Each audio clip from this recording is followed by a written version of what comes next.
Quand je suis née, ton grand-père était déjà parti en France. Il était à l'école d'architecture boulevard Raspail. Ma maman m'a élevée jusqu'à l'âge de 3 ans et demi à Kishinev, chez les Baranov. Alors, qu'est-ce que je pourrais te raconter de mon enfance, moi ?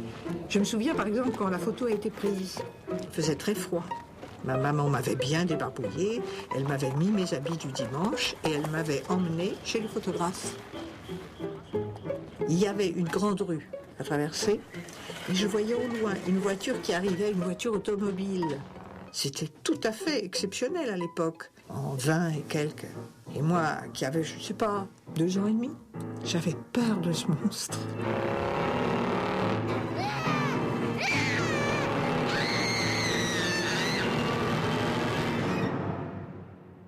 Il faisait beaucoup de bruit? Oui, ça faisait beaucoup de bruit.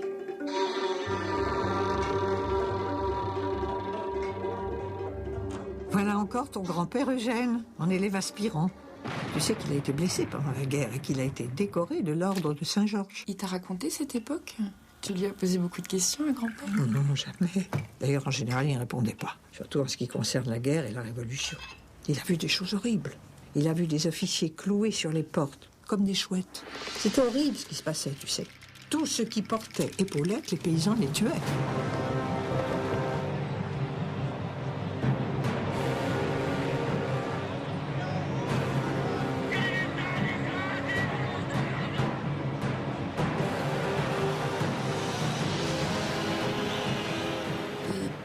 C'est à la prise du Palais d'Hiver qui s'est déguisé pour s'échapper. Ah, on t'a raconté ça? Oui. Il a eu de la chance.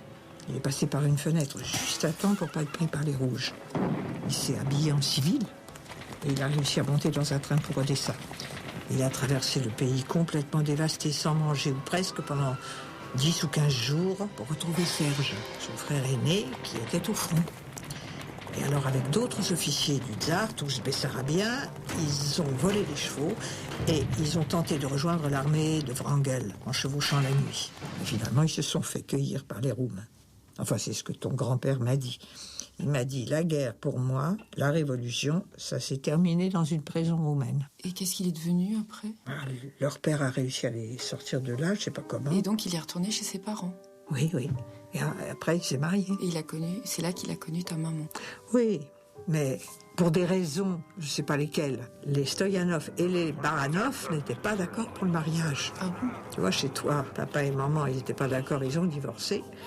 Tandis que mon père et ma maman, ils se sont mariés malgré la désapprobation des parents. Ah oui? Oui. C'est marrant, j'ai l'impression de l'avoir jamais entendu parler, grand-père, quand j'étais petite. Ah ça, il n'a jamais été bavard. Je me souviens de lui jouant du piano.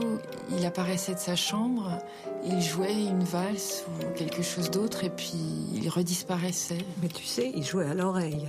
Oui, et je me souviens aussi, quand papa nous emmenait chez lui, je lui demandais si je pouvais dessiner.